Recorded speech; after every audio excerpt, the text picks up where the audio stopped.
हाय बच्चे, we are going to continue with your chapter जो कि है कंसाइनमेंट। बहुत सारा पोर्शन चैप्टर का हो चुका है। जैसे कि मैं ऑलमोस्ट हर क्लास तुमसे रिक्वेस्ट करती ही हूँ कि मेरे बच्चे प्लीज़ जितना क्यूमुलेटिव हो गया है उसको एक बार अच्छे से ढंग से रिवाइज ज़रूर करके रखें। और अराउंड मेरे ख्याल से हम कुछ नहीं तो 3-4 क्वेश्चंस तो मॉड्यूल के कर ही चुके हैं। कितने हो गए? 1, 2, 3। So we have done 3 questions of module also. So even those questions you should have done once again in your self practice register, and the homework that I give you, even you're supposed to do that. So here we continue with our discussion and do the further questions. Here I am at this question, Shri Mehta wala. Shri Mehta wala, yes, Shri Mehta wala. चलिए, तो इसमें आ रहा है Shri Mehta of Mumbai consigns 1000 cases of goods costing 1000 each to Shri Sundaram of Chennai.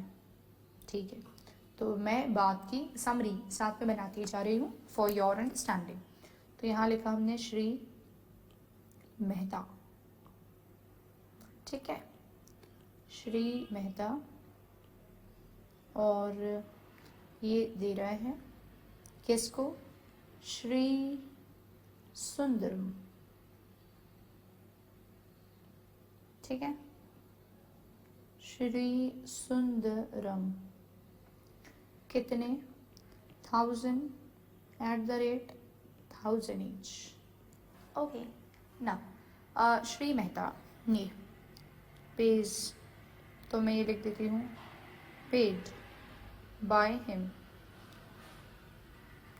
तो page कितना? अलग अलग खर्चों का कैरियज, फ्रेट, लोडिंग, तो तीनों को मैं ऐसे लिख दूँ 10,000 + 30 और +10, तो 50,000 is paid by him. Okay, ना श्री सुंदरम सेल 700 केसेस, तो इन्होंने 700 केसेस हैं सोल्ड, ठीक है। अब कितने का? @ 1400, बढ़िया। इन्होंने भी कुछ खर्चे इनकर लिए, क्लियरिंग, यहाँ लिख दूँ मैं पेड बाय हिम, और उसको मैं ग्रुपिंग करके लिख रही हूँ डायरेक्ट और इनडायरेक्ट। डायरेक्ट के अंदर बात करें तो क्लियरिंग, जी हाँ, क्लियरिंग चार्जेस जब तक पोर्ट पे नहीं किए जाते तो सामान आप अपने गोडाउन तक नहीं ले जा सकते, तो वो डायरेक्ट में है। जबकि वेयर हाउसिंग और स्टोर इनडायरेक्ट में है, पैकिंग सेलिंग इनडायरेक्ट में है। इतना इतना उन्होंने पे किया।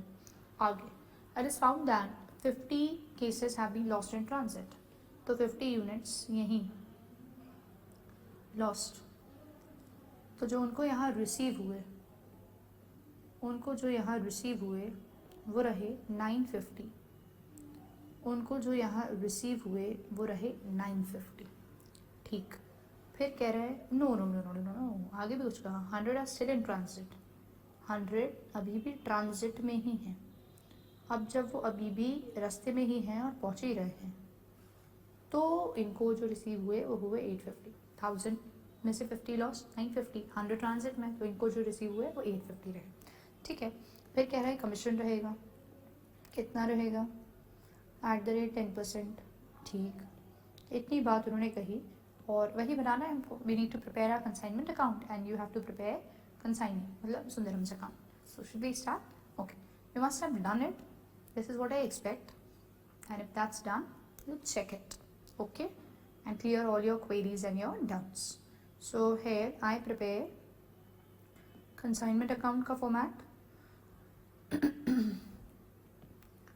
और I'll keep amount का column है, this is amount का column है।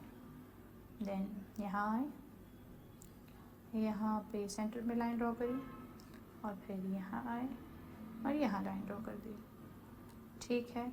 तो ये मैंने लिखा श्री सुंदरम, सुंदरम्स अकाउंट, ठीक है। और यहाँ कंसाइनमेंट अकाउंट, ना you write particulars an amount, I am not writing that.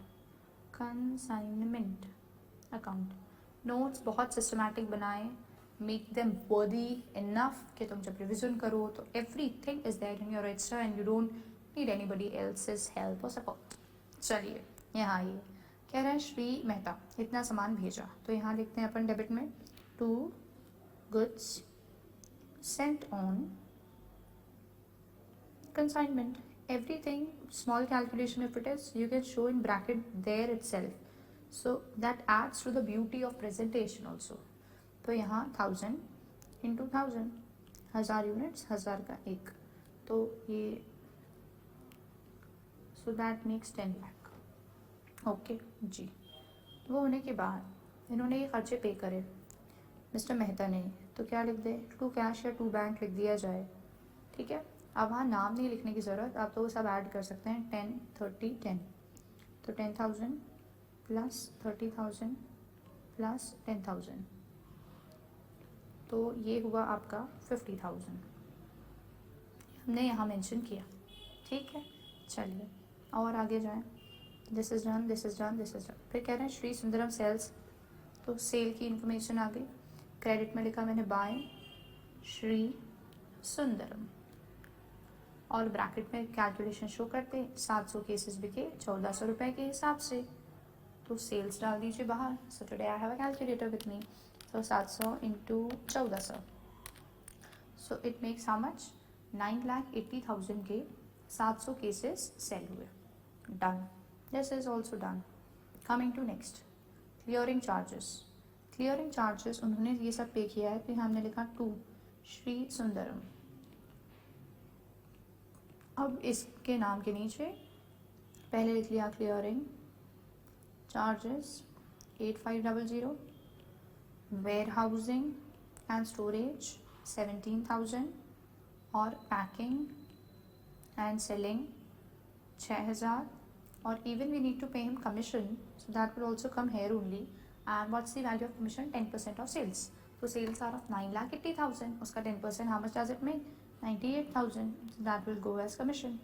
And then total will go in the outer column. कि ये पूरा खर्चे का हमको उनको reimburse करना है. So that's 1,29,500. Keep checking the values. So this part is also done. This is done, this is done, this is done. अभी ये बीच का बचा है, तो कुछ लॉस्ट है, तो यहाँ लिखा by lost in transit, by lost in transit. आप उसको आप नॉर्मल लॉस भी लिख सकते हैं, ब्रैकेट में लिख दीजिए वर्किंग नोट नंबर 1। पहली बात, आप जो रास्ता वो सामान अभी भी रास्ते में है, वो अल्टीमेटली है तो हमारा ही स्टॉक, तो यहाँ लिखा by consignment stock, by consignment stock. और what I would do is, मैं इसी के नीचे पहले लिख देती हूँ एट गोडाउन, दोनों के कैलकुलेशन अलग अलग होंगे, और एक लिख दूँगी मैं in transit, at godown in transit. दोनों की value I don't have sufficient space, so I am writing in the outer column only. Okay, ठीक। तो again we'll have to prepare working note, so this will be working note number 2 and this will come under working note number 3. Anything else that is to be written? No. So understand one thing, these things, goods sent और ये खर्चा और ये, these are always easy. I mean exceptional situation होगी कि इनमें ये tough हो डालना, नहीं तो जो दिया है फ्लो ऑफ द क्वेश्चन पकड़ो और डालते जाओ सारी चीज़ें।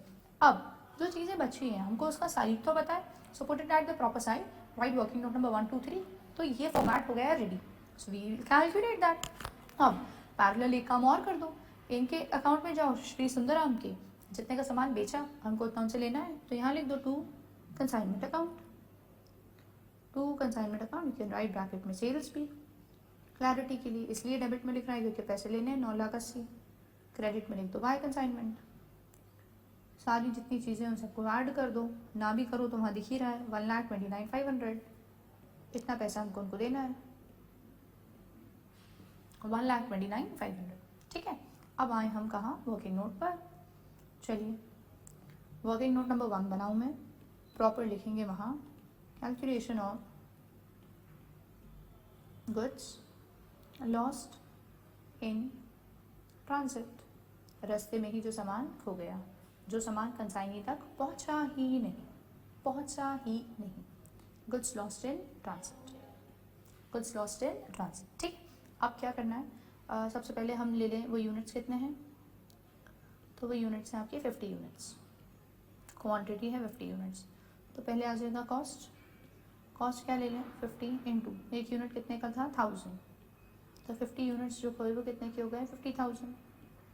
दूसरा plus proportionate expense of consignor, proportionate expense of consignor, तो कंसाइनर ने जो टोटल खर्चे किए वो कितने हैं, 50,000।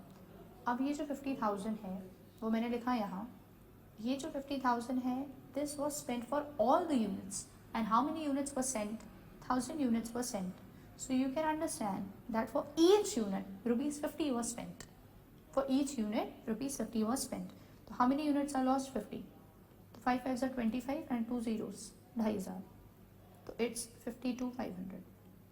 Ma'am, why you're not taking kharcha of consignee, because these goods never reached consignee, so he has never spent on these goods, so no amount is spent on these goods by consignee, so therefore that will not come, so 52,500 is what will be taken. Take it here, 52,500, 52,500. Okay, come to next, consignment stock add go down और in transit, तो consignment अलग अलग लिखा है ना, और you could have done one thing, दो working note ना बनाते हुए एक में भी डाल ही सकते हैं, उसके दो कॉलम्स कर देंगे, तो मैं इसको भी 2 ही कर दे रही हूँ, उसके दो कॉलम कर देंगे, बार बार नहीं लिखना पड़े अपने को जी। ये आई मैं इधर working note number 2, calculation of consignment stock, calculation of consignment stock. Now what we'll do is we'll have 3 columns.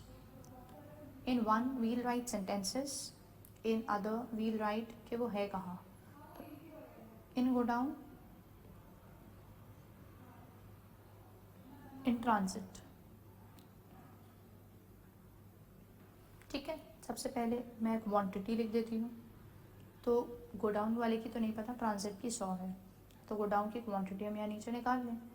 Overall देखिए 1000 यूनिट्स भेजे थे, उनमें से 50 लॉस्ट, 700 बिक गए, और 100 यूनिट्स अभी भी ट्रांजिट में है, तो इसका मतलब कितने यूनिट्स गोडाउन में बचे होंगे, आई थिंक 150 आएगा तुम्हारे गोडाउन का, 150 आएगा तुम्हारे गोडाउन का, जी हाँ 150, तो 150 units are in godown and in transit 100, तो कुल मिला के 250 है ना, तो 150 मैंने यहाँ लिखा। अब दोनों की पहले कॉस्ट ले लें, तो 150 into, I will do it like this, bracket में नीचे कैलकुलेशन कर दूँगी, 150 इंटू 1000, सो दैट मेक्स 1,50,000, और इनकी 100 into 1000, so that makes how much, 1,00,000 रुपये उस सामान की कॉस्ट। फिर क्या लेंगे, तो उसमें ऐड करेंगे क्या, प्लस प्रपोर्शनेट एक्सपेंस, किसके, कंसाइनर वाले, कंसाइनर का खर्चा कितना था, 50,000 उसने पे करा, कितने यूनिट्स के लिए, 1000, हमें कितने निकालने हैं, हमें निकालने हैं गोडाउन वाली यूनिट्स 150, शायद 7500 आएगा,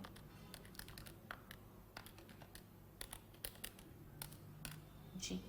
और दूसरा में ऐसे ही निकाल लें, 50,000 जो पे करा था उन्होंने, वो टोटल 1000 यूनिट्स के लिए था, उसमें से हमें 100 यूनिट्स जो अभी ट्रांजिट में, उसका निकालना है प्रपोर्शनेट, तो 50,000 डिवाइड बाय, मेक इट 5,000 रुपये ये आएगा, है ना। तो एक एक करके ध्यान से अपन मार्क करते चलें, ये और ये 2 खर्चे हो गए। अब तीसरा मैं लूँगी, पर जगह की थोड़ी कमी हो रही है, तो क्या करूँ मैं, थोड़ा नीचे लिख देती हूँ, चल जाएगा शायद आपको यहाँ, add proportionate direct expenses of consignee. अब कंसाइनी के डायरेक्ट एक्सपेंस, तो मैंने समरी बनाई थी स्टार्टिंग में, वहाँ जाके हम देख लें, एक ही है 8,500 का, बाकी नहीं है डायरेक्ट, है ना, तो 8,500, तो यहाँ मैं लिख रही हूँ proportionate direct expenses of consignee 8,500, वो जो 8,500 पे करे थे तुमको पता है वो कितने यूनिट्स के लिए हैं, तो खुद सोचो, इसलिए मैंने समरी में ही ड्रॉ कर दिया था, समरी में ही ड्रॉ कर दिया था। उनको मिले कितने? 850. So this art 500 was for 850 units. Clear? Art 500 for 850 units. 850 units. So I need to calculate for 150 units which are still lying in godown. तो मैंने इंटू कर दिया 150 से, तो ये 10 मतलब ये 1500 आया. जबकि ये जो है सामान इन ट्रांसिट वाला, ये अभी तक कंसाइनी तक पहुंचा ही नहीं, तो उन्होंने उसके ऊपर खर्चा किया ही नहीं, तो उसको लेना है ही नहीं. उस सामान पे अभी तक कंसाइनी ने खर्चा किया ही नहीं, तो that will not be taken. चलिए let's add it all. Let's add up all this. तो 1,50,000 प्लस 7,500 प्लस 1,500. सो ये सामान तो हुआ 1,59,000 का, और वो 1,05,000. 1,05,000. लेट्स टेक इट 159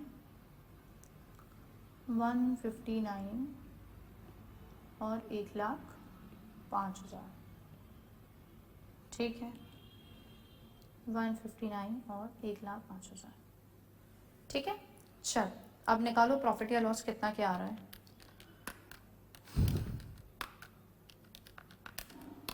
$1,05,000 माइनस ये 10 lakh minus 50 minus 129,500. I need to check my calculation also. कभी कभी कैलकुलेटर जी. तो दैट्स कमिंग 1,17,000 का प्रॉफिट. 1,17,000 का profit. So you write to profit and loss, to profit and loss account. Bracket में क्या लिखोगे? Profit on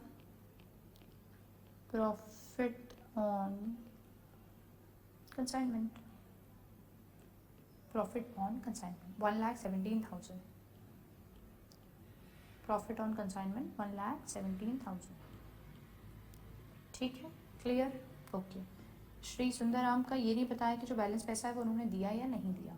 तो अपन पहले बैलेंस निकाल लें. 9,80,000 में से 129,500 तो कट ही गया, तो 8,50,500 आया. उसको लिख दो बाय बैंक. और क्योंकि क्वेश्चन में क्लियरली कुछ भी स्टेटेड नहीं था, तो अपना नोट ज़रूर डालिएगा आप. 980 और 980.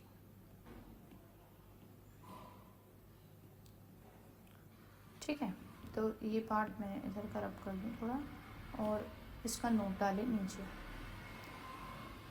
इन the absence of any information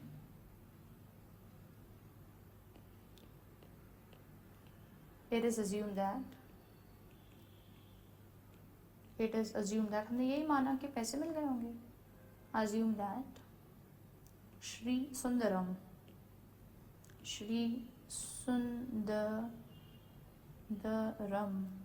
has settled his account. Settle करना मतलब जितना बैलेंस निकल रहा था वो दे दिए. settled his account. ठीक है, settled his account. So 8,50,500 जो बैलेंस निकल रहा है, he must have paid. This is what we have considered. Otherwise can even be taken by balance carried down करके लिख दें हम कि हमको उनसे 8,50,500 रुपीज़ लेना है. We have to take it from them. Okay ma'am. Working notes का प्रॉपर रेफरेंस दें, वर्किंग नोट्स को हेडिंग दें और एक ब्यूटीफुल प्रेजेंटेशन रखें.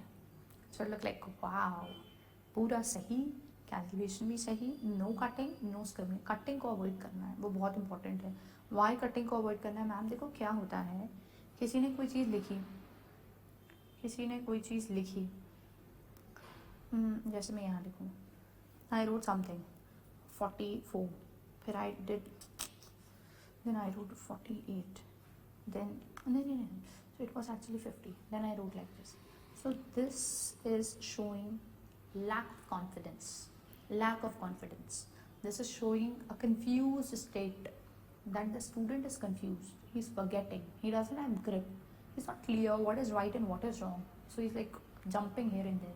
So that indicates to the examiner that the preparation is not good enough, and they tend to reduce your marks. They may reduce your marks. This happens. This is human psychology. and this is all considered. So if the paper is like everything 50, 18, carriage, freight, जो लिखना है एक बार में लिखा और ख़त्म बात. Avoid cutting. उससे लगता है अरे जो लिखता है तो पहले सोचता है फिर लिखता है, वो कन्फ्यूजन. अच्छी प्रैक्टिस है, इसलिए मिस्टेक्स नहीं हो रही बार बार. अच्छी ग्रिप है, उस चीज़ का ध्यान रखना है. ठीक है. चल अब वो होने के बाद अगले क्वेश्चन पे आए अपन. Come to this question. Booklet के हिसाब से क्वेश्चन 1 होगा and I think this is some question coming from RTP. So come to this. What does it say? What does the question say? Please come to the question fast. The question says Mr. A of Assam. ठीक है. So I'll have here Mr. A from Assam. अब आसाम असम तो नहीं लिख रही मैं. I'm just writing Mr. A. Sent on 18th February. Consignment of 1000 DVD players to B. तो here I'm writing Mr. B. तो B को उन्होंने भेजा. कितने का? @100. 100 रुपये का एक. Expenses met by consignor. तो यहाँ जो उन्होंने खर्चे खुद ने पहले ही पे कर दिए वो हैं 1500. जबकि बी स्पेंड ₹3000 फॉर क्लियरेंस. तो क्लियरेंस क्या हो जाता है? डायरेक्ट. आप क्लियरेंस का पैसा देंगे नहीं तो सामान गोडाउन तक जाएगा नहीं, तो इट्स डायरेक्ट. जबकि इनडायरेक्ट सेलिंग का क्या कहा उन्होंने? 20 पर DVD प्लेयर. तो जितने यूनिट्स बिके हर यूनिट के ऊपर 20 रुपये उनको देना पड़ा. तो हमको देखना पड़ेगा कि बिके कितने? 600. तो 20 × 600 तो सेलिंग के 12,000 12,000 रुपये लगे. समझ पाई ना मैं? तो इट्स नॉट ऑल यूनिट्स. जितने बिकेंगे तो ही सेलिंग एक्सपेंस दिया जाता है. जैसे मान लो काइंड ऑफ ब्रोकरेज और कमीशन कि तुमने मेरे एक यूनिट बिकाया 20 रुपये ले लो, तुमने मेरे एक यूनिट बिकाया 20 रुपये ले लो. ऐसा आगे कह रहे हैं क्या? Be sold on 15 March 600 DVD players. तो सेल्स 600 × 160 और साथ में 20 मई तक 300 DVD प्लेयर्स और 170 के. तो 300 और 170 के. तो ये हो गया पूरा सेल्स का डिटेल. आगे B is entitle to a commission. अब कमीशन मिलना है इनको, बढ़िया बात है. अब कमीशन मैंने यहाँ थोड़ा खेल कर दिया. तो कमीशन अभी मैं यहाँ लिख नहीं रही, अपन बाद में डिस्कस करेंगे. ठीक है. और फिर आगे कह रहे हैं B send the amount due to A. जितना भी पैसा है वो रेमिट कर दे रहे हैं. He will remit the amount. ठीक. क्या बनाना है? You have to prepare consignment account and also you have to prepare account of mister B in the books of A. तो हम in the books of consignor ही चल रहे हैं, तो हमें किसका अकाउंट बनाना है? बी का, मतलब कंसाइनी का. तो काइंड ऑफ समरी आपको क्लियर क्वेश्चन की. स्टार्ट करें करना. Yes of course you should take lead while you are solving.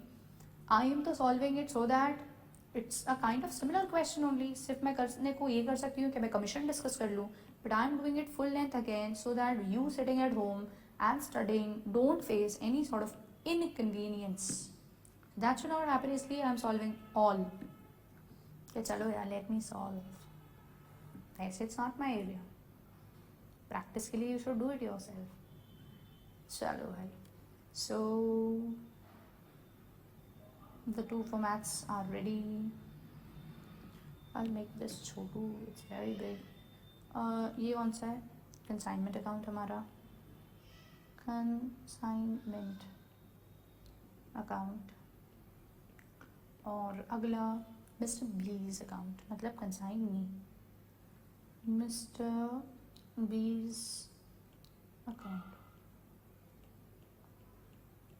Mister B's account. चलिए स्टार्ट कहाँ से करना है वो आपको पता ही है. We are going to go with a very basic thing. जितना सामान भेजा है तो here you will write to goods sent on consignment.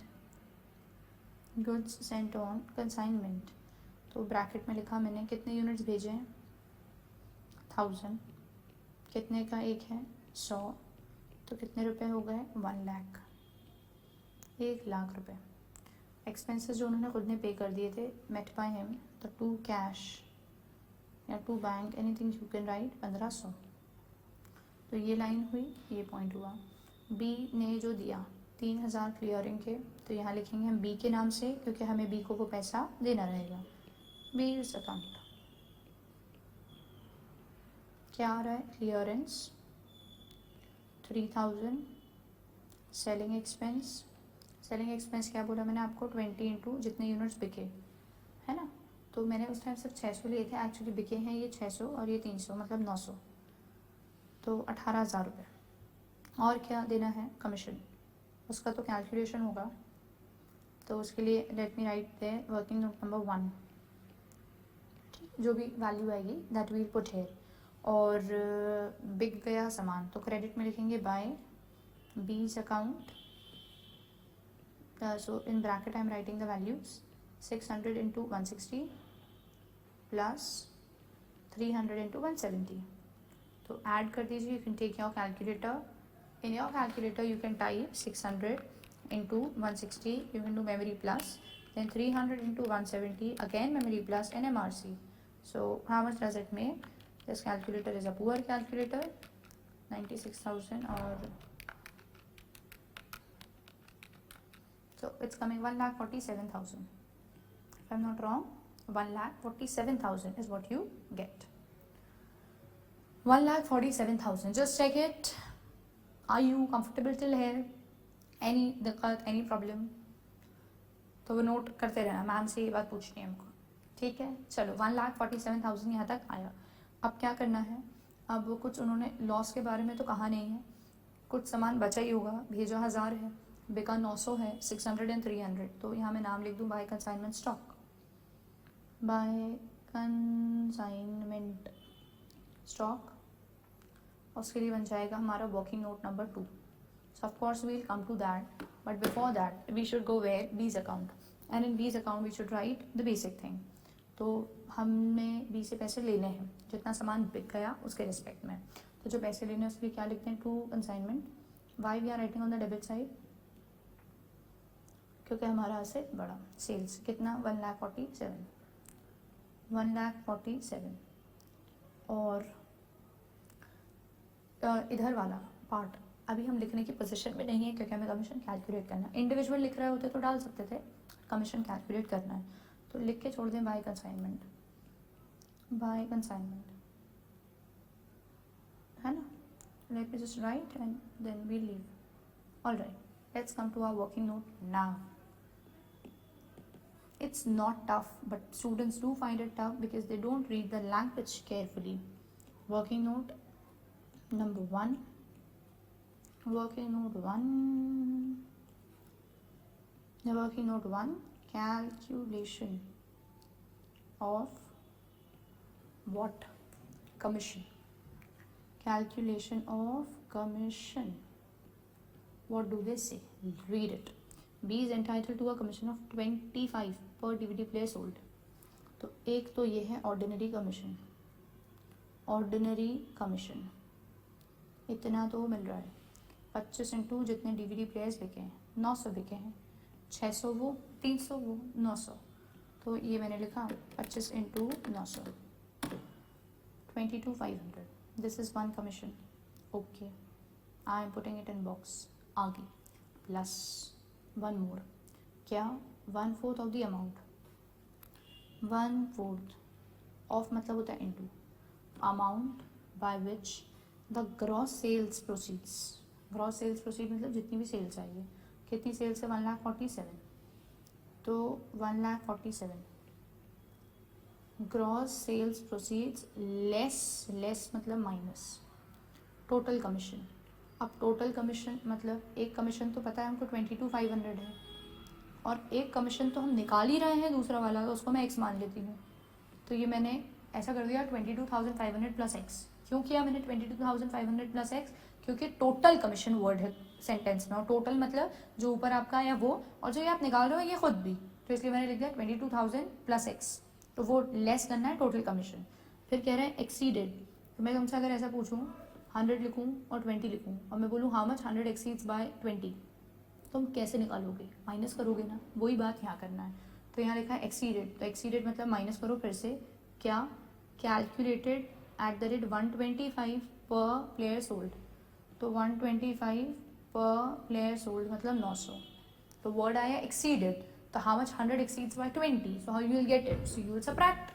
तो ऐसे ही यहाँ करना है कि एक्सीडेड जैसे ही का वर्ड मतलब माइनस क्या 125 पर डीवीडी प्लेयर सोल्ड, तो 125 इंटू 900 इस फिगर को भी माइनस कर देना है. तो ऐसे जब आप लिखेंगे तो एक और कमीशन आपको मिलेगा. ऑफकोर्स हम उसको नाम बोलेंगे, क्या नाम बोलेंगे, ओवरराइडिंग कमीशन.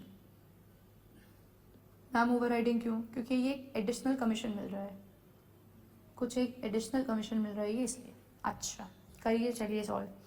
ये इधर 4 डिवाइड में है, मैं लेफ्ट में ले जाऊंगी तो what will I do, multiply. तो हो गया 4x इज इक्वल टू क्या होगा 1,47,000 माइनस 22,500. वो x भी नेगेटिव हो जाएगा माइनस x, और ये कितना है 125 इंटू 900, तो ये 112500. अब इसमें से ये माइनस करिए और ये भी माइनस करिए, इसको नेगेटिव किया मैंने, और ये प्लस 147, तो वो आया 12,000. ठीक है, सारी वैल्यूज़ को करने के बाद फिर आ गया माइनस हमारे पास x, minus x is equal to 4x. तो ये होगा 4x plus x is equal to 12,000, तो ये 1 है, तो क्या हो जाएगा 5x इज इक्वल टू 12,000. तो x is equal to 12,000 by 5, तो 5 2 सा और 5 4 सा 2400 आया. तो 2400 ये आपका ओवरराइडिंग कमीशन है, एक एडिशनल कमीशन. तो वैसे तो कमीशन ये था ही, और ये एक और कमीशन हो गया. कुछ भी नहीं है, it is very easy provided you read the sentence very carefully. उन्होंने कहा यहाँ तक तो बात बिल्कुल नॉर्मल गई, 25 रुपये फॉर ईच प्लेयर सोल्ड, ख़त्म हो गई बात. प्लस एक और कमीशन, तो वो एक और कमीशन की वैल्यू हमको पता नहीं है अभी, तो मैंने उसको लिख दिया x, या फिर जो एक और कमीशन है इट इज़ इक्वल टू 1/4, ठीक, ऑफ मतलब into amount by which gross sales, तो मतलब सेल्स की वैल्यू डाल दो, लेस, तो लेस मतलब माइनस, क्या माइनस करना, टोटल कमीशन. तो अभी तो एक ही कमीशन मिला था 12,500, बट वो कह रहे हैं टोटल माइनस करो, तो एक और माइनस करना है, तो इसलिए लिख दिया प्लस x. फिर कह रहा है एक्सीडेड, एक्सीडेड मतलब फिर माइनस, क्या माइनस करो 125 इंटू जितने यूनिट्स बिक गए, तो 125 इंटू जितने यूनिट्स बिक गए, बस इक्वेशन करो सॉल्व. तो ये 2400 आया, वो 22,500, तो टोटल कितना हो गया तुम्हारा 24,900.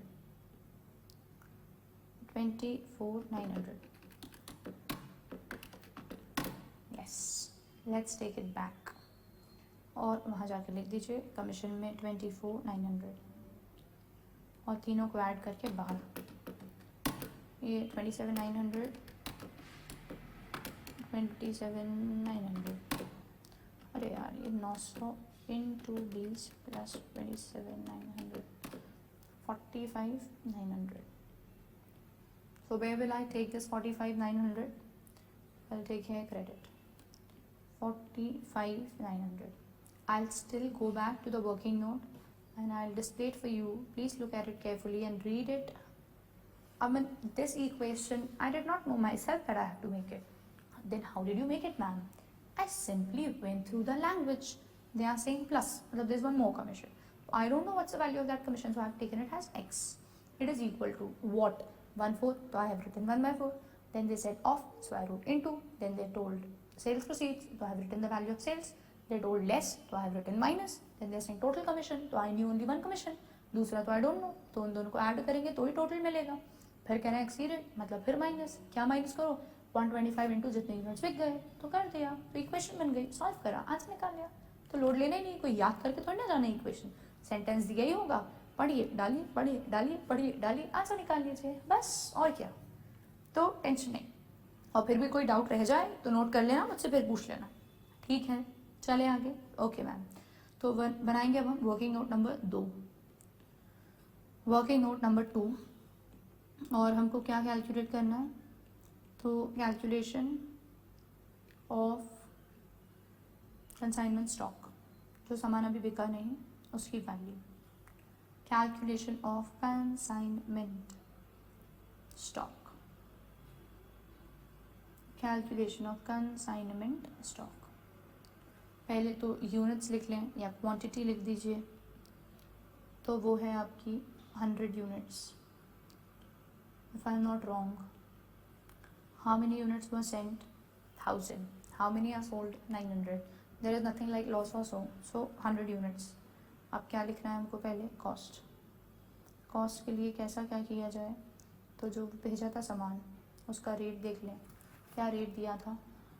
इट वॉज 100 ईच, तो 100 units 100 each, so that makes 10,000 रुपये cost, plus proportionate direct expense किसके?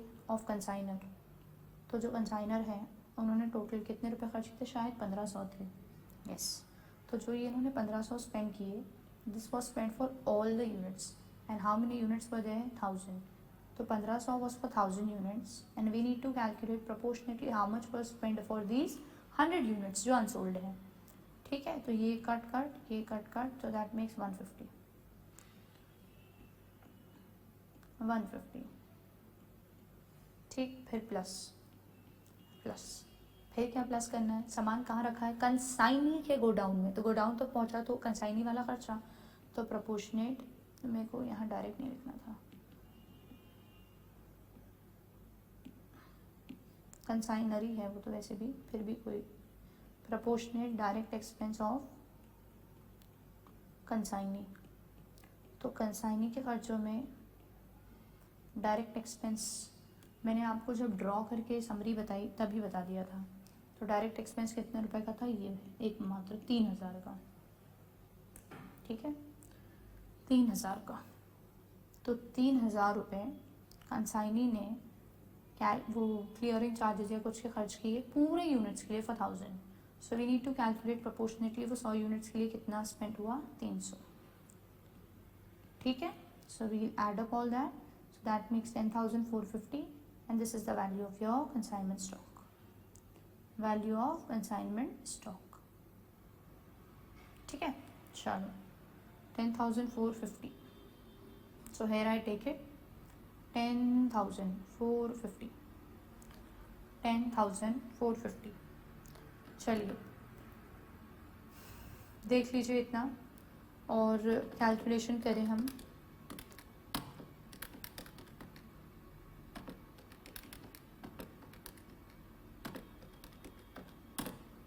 तो दैट्स 11,400। तो 2 प्रॉफिट एंड लॉस ब्रैकेट में प्रॉफिट ऑन कंसाइनमेंट। चेक कर लेना एक बार मेरा कैलकुलेशन ठीक आ रहा है ना? गलत है क्या? गलत ही है। ये कैसे आ गया 11,400? This calculation, calculator is such poor. वहाँ 50 लिखा है तो how can it come? No issues, एक बार तुम देख लेना, बाकी मैं फिर से कैलकुलेशन करती हूँ। You are a poor calculator. 1,47,000 plus 10,450 minus 1,00,000 minus 1,500 minus 45,900, तो इट्स कमिंग 10,050, 10,050, ठीक है। 10,050 का प्रॉफिट और टोटल हो जाएगा, करो टोटल।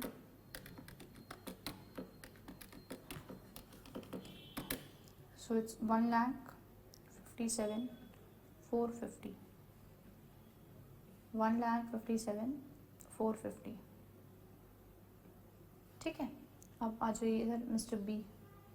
1,47,000 का सामान उन्होंने सेल करा, बट 45,900 हमको उनको देने ही थे, तो बैलेंस उनने पे कर दिया। तो बाय बैंक, ब्रैकेट में you can always write balancing figure because this value is not given in the question, so we are balancing and calculating. और कितना? इट्स कमिंग 1,01,100 शायद, 1,01,100 and total 1,47,000 and 1,47,000, 147 and 147. Just check it. check it. Any doubt if you have, note it and make sure that you get it cleared from me, है ना. अब मैं आपको कुछ entries note करवा रही हूँ इन द बुक्स ऑफ कंसाइनी, वो आप नोट कर लें हाल फिलहाल. और फिर एक आधी बस क्वेश्चन है हमारे पास, हम उस पर क्वेश्चन करेंगे. In the books of consignee usually नहीं आती journal entries, but you never know, it's your institute, it does something which students can't expect, so इसलिए इट्स बेटर टू प्रिपेयर. तो in the books of consignee एक ही उन्होंने illustration दिया है, still they are writing the entry systematically. Please go to your register, give the heading in the books of consignee. और पहली entry, सारी situations की मैं आपको बता दूं. सबसे पहला, goods received by consignee, consignor ने सामान भेजा और कंसाइनी को सामान मिला, इसके लिए लिख दीजिए नो एंट्री. नो एंट्री इसलिए क्योंकि जो सामान उनको मिला है वो उनका असेट नहीं बन रहा. तो सामान आ तो गया फिजिकली उनके पास, बट वो उनका नहीं है, तो उनका कोई एसेट बढ़ नहीं रहा और ना उनको उसके बदले में कुछ पैसा देना है. तो इन शॉर्ट, ना उनका कुछ आया ना उनके पास से कुछ गया, सिर्फ फिजिकली सामान वहाँ रखा है, but they don't have the ownership on that, so ultimately no entry to be passed. दूसरा, advance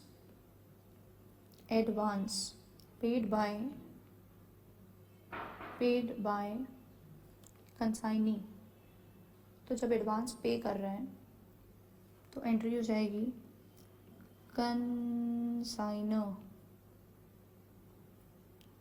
consignors account debit to cash या बैंक. देखो इनके पास से तो पैसा जा रहा है, तो कैश, बैंक या बिल दिया तो बिल्स पेबल, ठीक है. और कंसाइनर को क्यों डेबिट कर रहे हैं, क्योंकि हमने इनको पैसे पहले से दे दिए, तो ये हमारे एसेट बन रहे हैं. आगे जाके या तो हम इनसे ये पैसे वापस लेंगे या एडजस्ट कर लेंगे. नंबर थ्री,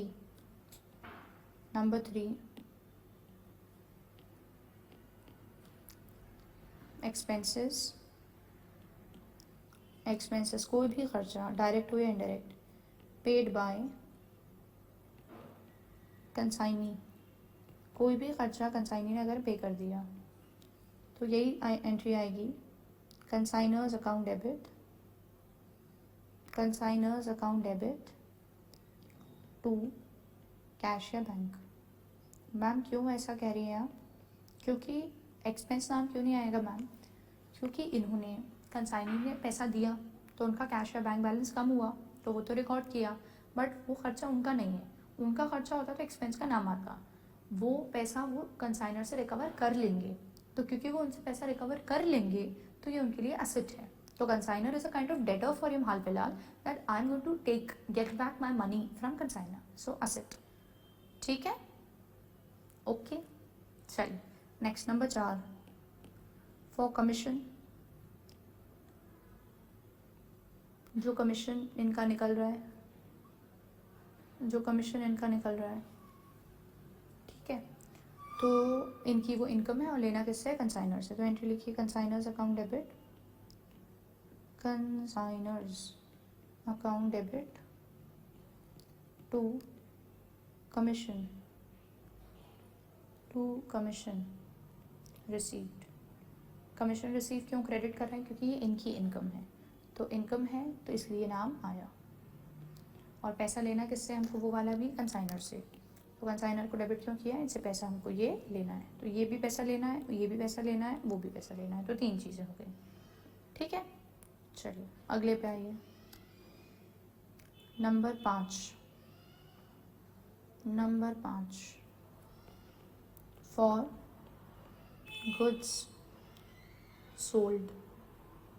अब जो सामान बेच दिया, किसका सामान बेच दिया, कंसाइनर का, तो इनको पैसा मिला, तो कैश अकाउंट डेबिट या बैंक अकाउंट डेबिट, या उधार बेचा तो उस इंसान का नाम लिख के रखेंगे अपने पास, डेटर अकाउंट डेबिट, है ना. और जो पैसा इनके पास आया है वो इनकी इनकम है क्या, नहीं, तो ये सेल्स नाम नहीं लिख सकते. फिर क्या लिखना है मैम, टू कंसाइनर क्यों लिखना है, क्योंकि ये जो इनके हाथ में कैश लगा, ये कैश इनको कंसाइनर को देना पड़ेगा, तो इनकी यहाँ लाइबिलिटी बढ़ गई. कि this money needs to be given. जो पैसा इनके हाथ आया है ये पैसा उनका है ही नहीं, ये पैसा किसका है? कंसाइनर। तो ये पैसा कंसाइनर को देना पड़ेगा, ठीक है। और 6 लिख लो, for settlement of account, for settlement of account. Finally वो उनको कुछ ना कुछ जो होता है वो पे कर देते हैं। तो किसको पे कर रहे हैं? कंसाइनर को। तो consignor's account debit to cash या बैंक, जितना भी निकल रहा है नेट, जो भी वो दे रहा है कंसाइनर को दे रहा है, तो लाइबिलिटी हुई कम और पैसा जा रहा है तो असेट हुआ कम, असेट हुआ कम, ठीक है। हर एक का क्या करो, लॉजिक लिख लो साइड में। वैसे मैं समझाती गई तुमको, बट स्टिल कीप राइटिंग। यहाँ क्या होगा? एडवांस दिया तो हुआ क्या? असेट बढ़ा, असेट इंक्रीज। दूसरा ये क्या हुआ? पैसे गए तो असेट डिक्रीज, और अगर बिल्स पेबल दिया है तो लाइबिलिटी बढ़ी। दोनों ही केस में क्रेडिट होगा। अब expenses paid by consignor, paid पैसे गए तो ये क्या हो रहा है? असेट कम हो रहा है, कैश या बैंक बैलेंस कम हो रहा है।